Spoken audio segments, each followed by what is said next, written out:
എന്റെ മക്കൾ പട്ടിണിയാവാതിരിക്കാൻ വേണ്ടി പ്രത്യേക നിങ്ങൾ കരുതണമെന്ന് ഓർമ്മപ്പെടുത്തുകയാണ്. അസ്സലാമു അലൈക്കും വറഹ്മത്തുള്ളാഹി വബറകാതുഹു. എത്ര ഉസ്താദുമാരുടെ കണ്ണതി, എത്ര ഉസ്താദുമാരെ ഇറക്കി വിടുന്നു, എത്ര ഉസ്താദുമാർ കണ്ണീരോടുകൂടെ ഇറങ്ങുന്നു. അല്ലോ ആചാര്യ മരിച്ചു എന്ന് കേട്ടാലേ അൽഹംദുലില്ലാ പറയുന്ന എത്ര മഹല്ലുണ്ട് അറിയാം. ആചാര്യ മരിച്ചു എന്ന് കേട്ടാൽ അൽഹംദുലില്ലാ ഞാൻ നാശം പള്ളിയിലുണ്ടാവില്ലല്ലോ. ഇനി പള്ളി മദ്രസ ഞാൻ കേട്ടതാണ്. ഒന്നും തകളാപ്പാറയ്ക്ക് ഇരുത്തിയിട്ട് ഇതൊക്കെ ഇപ്പോൾ നമ്മുടെ നേതൃത്വം ഉമറാക്കളാണ് അവിടുത്തെ. അത് ഞാൻ ഇരുത്തി പറയാ, ഞാൻ കേട്ടിട്ടുണ്ട്. അതിനും പല നാട്ടിലും ഇങ്ങനെ പോണതല്ലേ.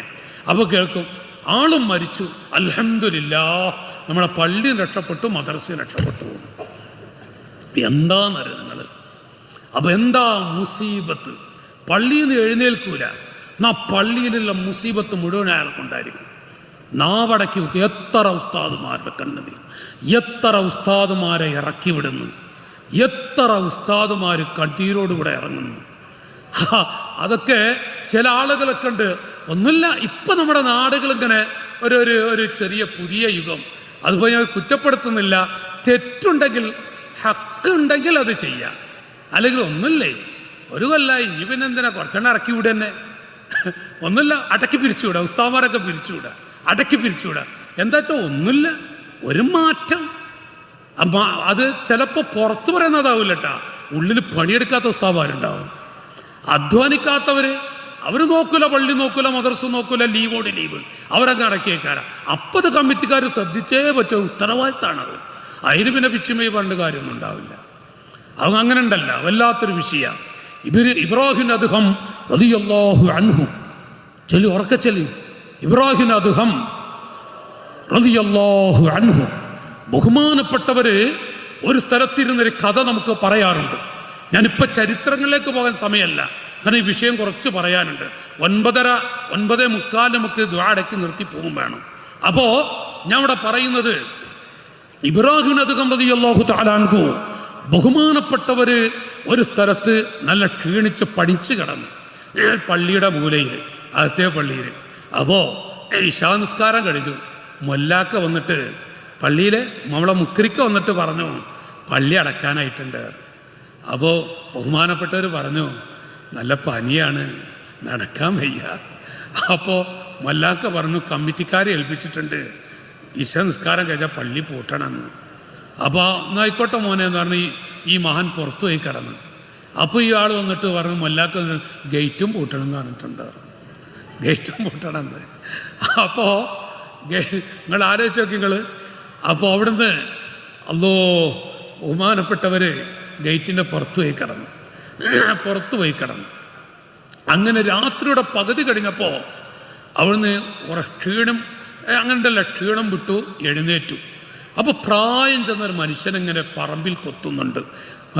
രാത്രിയുടെ പകുതിക്ക് ശേഷം 1 മണി 2 മണിക്കൊക്കെ പറമ്പ് കൊത്തുന്നുണ്ട്. പറമ്പ് കൊത്തുന്ന കണ്ടപ്പോൾ അപ്പോൾ അവിടെ നിന്ന് ബഹുമാനപ്പെട്ടവർ ചെന്നു.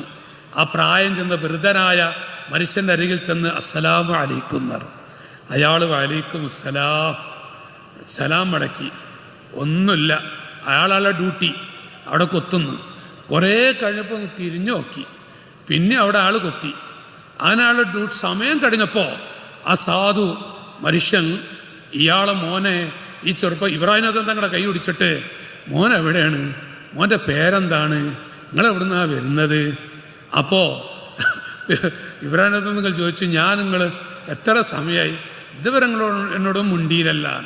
അപ്പോൾ പറഞ്ഞു മോനെ എനിക്ക് കുറേ മക്കളുണ്ട്, ഒക്കെ പാവങ്ങളാണ്, അവർക്ക് ജോലി ചെയ്യാൻ പറ്റിയ കുട്ടികളൊന്നുമില്ല, ഞാൻ പോറ്റിയിട്ട് എൻ്റെ മക്കളൊക്കെ ജീവിക്കുന്നത്.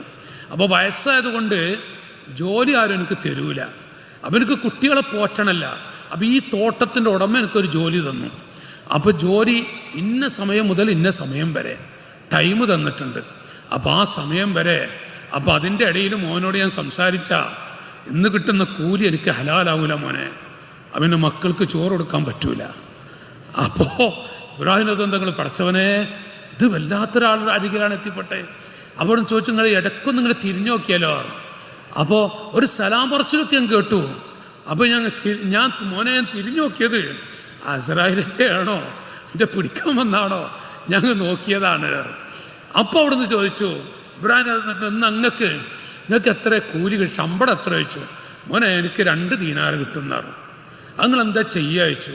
അതിൽ ഒരു ദീനാറ് എൻ്റെ കൂടെ എൻ്റെ സുഹൃത്തുണ്ടായിരുന്നു, അവൻ മരിച്ചു. ഞാനും അവനും ഇങ്ങനെ കെട്ടിട പണിക്കുക എന്നൊക്കെ പറയില്ലേ, അല്ലെങ്കിൽ നാട്ടുപണിക്കുക എന്നൊക്കെ, അവൻ മരിച്ചു. അപ്പോൾ അവൻ്റെ മക്കൾക്ക് വീട്ടിലേക്ക് ഞാൻ 1 ദീനാറിന് അരി വാങ്ങും, റേഷൻ വാങ്ങും. എൻ്റെ പരീക്ക് വാങ്ങുന്ന അതേപോലെ 1 ദീനാറുകൊണ്ട് എൻ്റെ പരീക്കും വാങ്ങും. അല്ലോ, അപ്പോൾ ഇബ്രാഹിം നിങ്ങൾ പറയുക, പടച്ചവനെ ഇത് വല്ലാത്തൊരു മഹാനും ദ്വാരിപ്പിക്കാൻ പറ്റിയ ആളാണ്.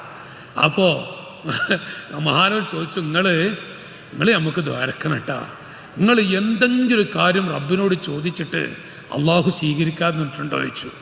അപ്പോൾ ആ മഹാൻ പറയാ, പ്രായം ചെന്നാള്, മോനെ ഞാൻ എന്ത് ചോദിച്ചാലും അള്ളാഹു, ഞാൻ അങ്ങനെ ചോദിക്കാനും പോലെ ദുനിയാവിലും അങ്ങനെ കാര്യമായിട്ട് ചോദിക്കാനൊന്നും പോകാറില്ല. കാര്യമായിട്ട് ഇങ്ങനെ കൂടുതൽ ഇങ്ങനെ ചില ചോദ്യമൊക്കെ അൽബിയാക്കാൻ്റെ ഒക്കെ ചോദ്യം ഇങ്ങനെ കേട്ടാൽ തോന്നും, പടച്ചോനെ എന്തിനത്ര ഇടങ്ങാറായി ചോദിക്കണോ തോന്നും, എന്തിനത്ര സമയമൊക്കെ ചോദിക്കുന്നു തോന്നും. ചോദിച്ചോളിട്ടോ, നല്ലോണം ചോദിച്ചോളി, അള്ളാഹിനോട് നല്ലോണം ചോദിക്കന്നെ. അപ്പോൾ ഞാൻ ചോദിച്ചോ തട്ടാറില്ല, പക്ഷെ ഒരു ചോദ്യത്തിന് ഇന്നുവരെ മറുപടി കിട്ടിയിട്ടില്ല. അപ്പോൾ ഇബ്രാഹിം ഞങ്ങൾ ചോദിച്ചു, നിങ്ങൾ ചോദിച്ചിട്ട് മറുപടി കിട്ടാത്ത ഏതാണ് ചോദിച്ചു. അപ്പോൾ ഒന്ന് പറയാം, മോനെ ഇബ്രാഹിം അദ്ദേഹം എന്ന് പറഞ്ഞൊരു കുട്ടി ഉണ്ടെന്ന് കേട്ടു, നല്ല കുട്ടിയാണെന്ന് കേട്ടു. ഞാൻ 10-15 കൊല്ലമായി ആ കുട്ടിയൊന്ന് കാണാൻ വേണ്ടി റബ്ബിനോട് ചോദിക്കുന്നു, ഞാൻ ഇന്നുവരെ കണ്ടിട്ടില്ല. ആരോട് അൽബിയൊക്കെ ഈ പറയണത്? ഇബ്രാഹിം ഞങ്ങളെ കുറിച്ചായി പറയും, ആളോട് തന്നെ ഈ പറയണത്. നോക്കി നിങ്ങളവിടെ ആ ഇബ്രാഹിം തങ്ങളുടെ പ്രായം ചെന്ന മനുഷ്യൻ പറയാ, ഇന്ന് ഞാൻ നിങ്ങളോടൊരു കെലിമ സംസാരിച്ചാൽ സലാം അടക്കൽ നിർബന്ധമല്ലേ? അപ്പോൾ ഒരു കെലിമ സംസാരിച്ചാൽ അത് എൻ്റെ ഡ്യൂട്ടി, എൻ്റെ ഇന്നത്തെ ശമ്പളം എനിക്ക് ഹലാലാവില്ല.